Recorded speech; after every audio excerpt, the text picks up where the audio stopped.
it's Tiffany with Little House Online. I'm here with Jim Calafiore. Did I say that correctly? Close enough. Close enough. Your booth looks great. Thank you. It really does. It stands out, honestly. It has a real art feel to it. Thank you. How are you liking Baltimore Comic Con so far? Oh, I always love it. I've been coming here since the first year it moved to the convention center. Oh, no way. So it's always fun to come down. And how do you like it in comparison to other larger shows? Well, it doesn't. I don't think it compares to the Wizard shows, not in a bad way, but Wizard shows and a lot of the other shows are very much media shows. Okay. A lot of media guests. This show compares to Heroes. Okay. In Charlotte, which is very much comic books and artists, and the people come for the comic book and the artists. Yeah, they put it forefront. And a lot of the artists feel that way about it. It's a great show to go to. That's great. Yeah, it seems like everyone who's here really wants to be here. They're here for the artists, for the writers. They're here to know more about comics in general. Have you had a chance to really check out the city much, Baltimore? Well, I went to school here. Oh, no way. So I lived here for 4 years back in the 80s. Wow, so you know where all the good places are. I used to know. I'm sure this is very different than what you do on, comic pages and such. But what influences have you seen? Well, my regular comic book stuff, it's my influences are all over the place, and it's just people I loved. And my god is Mobius, French artist, and it's just the people I grew up on, Bernie Wrights and all these, and Barry Windsor Smith, Walt Simonson, that's who I grew up on, and that stuff. But also a lot of big thing was finding what was then Heavy Metal magazine, which is where I found Mobius and all the European artists, and I really got into that. Right. Okay. So the art that we're seeing behind you now, where's that coming from? Well, that is just my house.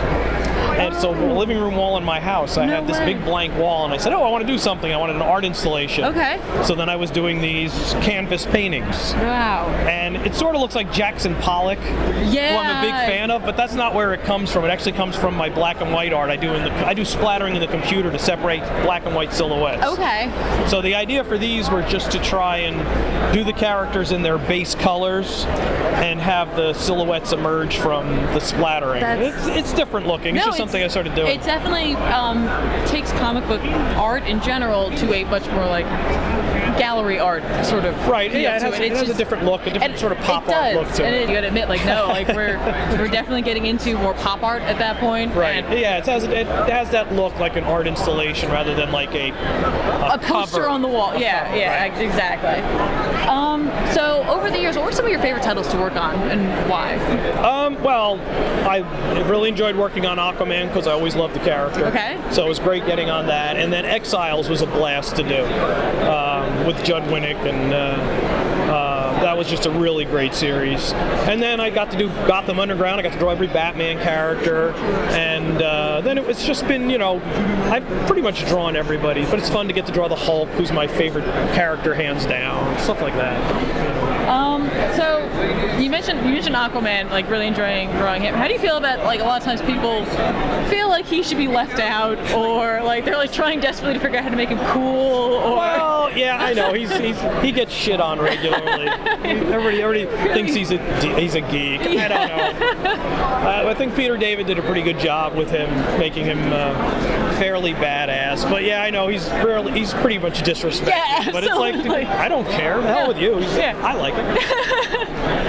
So I know that you have an upcoming title that you're working on called Leaving Megalopolis. Right. Okay. Megalopolis. Megalopolis.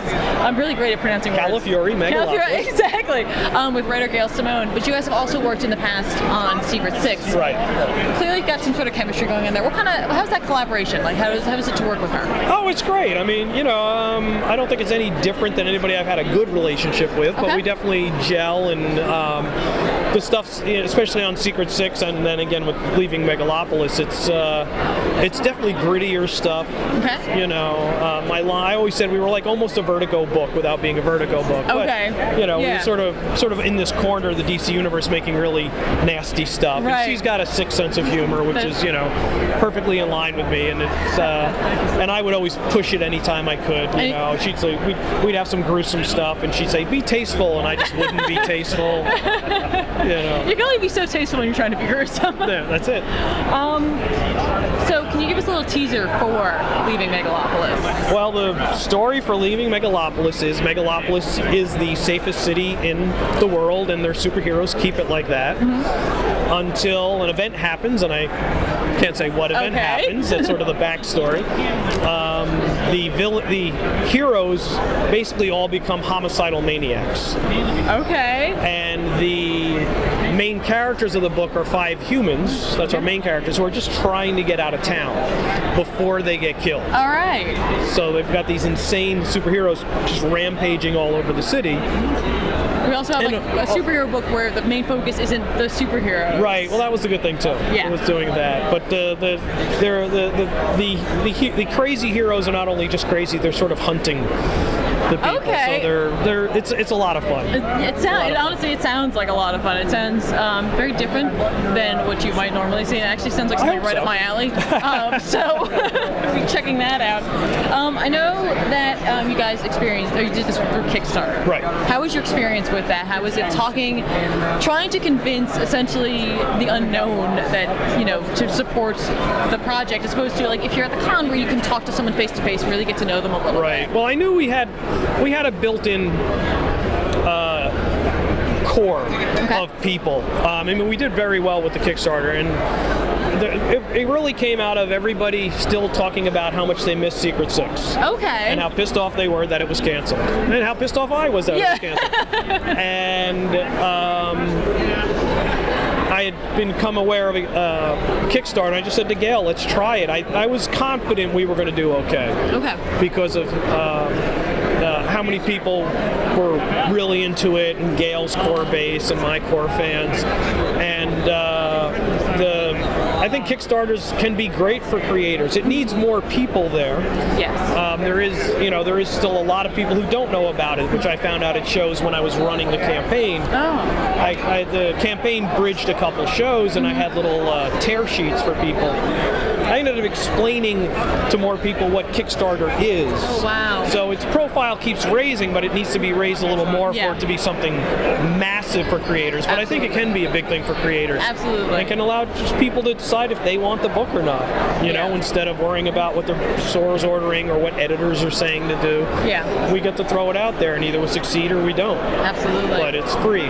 Now, I got to say, I think it's really amazing now with how far social media has become, that you guys can hear directly from the fans instead of just, having letters written into like a main company, and it's like you kind of get a trickle-down effect. But like, people can tweet at you, they can email you, they can tell you exactly what they want, and you don't have to go through the filter. Sometimes that's not too good. No, I'm sure it's not. I definitely, I'm sure it's not always the best thing. You gotta have thick skin. Yeah, I can only imagine. But yeah, being able to hear that positive reinforcement and to have that kind of confidence going into it, that there are people out there, they want this. It's not just like, maybe they want it, who knows? Let's just give it a shot. I thought we would do well, and obviously we've got people said, yeah, we want to see it. And I like the feedback. I've been accused of doing too many updates on the Kickstarter. Some people have been complaining, like, you're doing too many updates, and I like the interaction. That's what I like about the shows and this. Comics thrive. Comic creators thrive on the interaction. Yeah. Well, I mean, otherwise it's hard to find out otherwise, because the person's going to the store and they're just taking it home, and then that's it. Like, you may never hear from them. Like, you may never hear from them directly. It's not like at a gallery where you may have a showing and people show up and you can hear a little bit of feedback from it. Being able to talk to the fans and like with the Kickstarter updates, like just like communicating with them and in a sense like assuring them that they're going to get what they paid for, and to talk to them about it's taken us a little while to get the book done. That's okay. You know what though? We're almost to the printer. Well, this week. It's a lot harder to do it when it's just like 2 people than a whole company of people who are helping you to manage time and like run this, and they know how to get to the printer and like all that stuff. It's a lot of work. Yeah, absolutely. It's a lot of work. I mean, beyond just the drawing and the writing, it's a lot of work. The campaign is. You're running every single facet of this whole business, and I can imagine it's exhausting. Become a publisher. Are you going to be publishing it yourself, or are you seeking a publisher? The Kickstarter campaign, with the stretch goals, we became we're a 112-page hardcover. Wow. We're publishing that. We're going to be publishing probably more, like, I think it's about 500 more or so of the hardcovers, but the hardcover is going to be exclusive to the backers of the Kickstarter, except for the several hundred, we'll have at shows. Right. And now we're also then talking to publishers about doing a softcover edition to the stores, probably early next year. Oh, okay. So because there's a lot of people who really don't know about the book. That's what I found out too. Even after the campaign, fans coming up and talking about Secret Six and like, what are you doing now? And I'm start talking about Leaving Megalopolis. They're like, oh, what's that? What's Kickstarter? So we really want to get into the stores, and it'll be available on Comixology digitally. Oh, that's great. That's a great outlet to get buzz going about it. And I'm sure once people get their hands on it, like they'll start a buzz about it as well. Is there anything else you want to talk to us about, or anything that you have that's coming up that you're excited about? No, I'm good. You're good? All right. Well, thank you so much for taking the time out to talk to us about this. No problem. Please make sure you check out Leaving Megalopolis. It should be coming out early next year. And I'm Tiffany, and thanks for joining me. Calafiore. Did I say that correctly? Close enough. Close enough. After all that prep, and I still didn't quite nail it. You think Nobody does. Nobody does.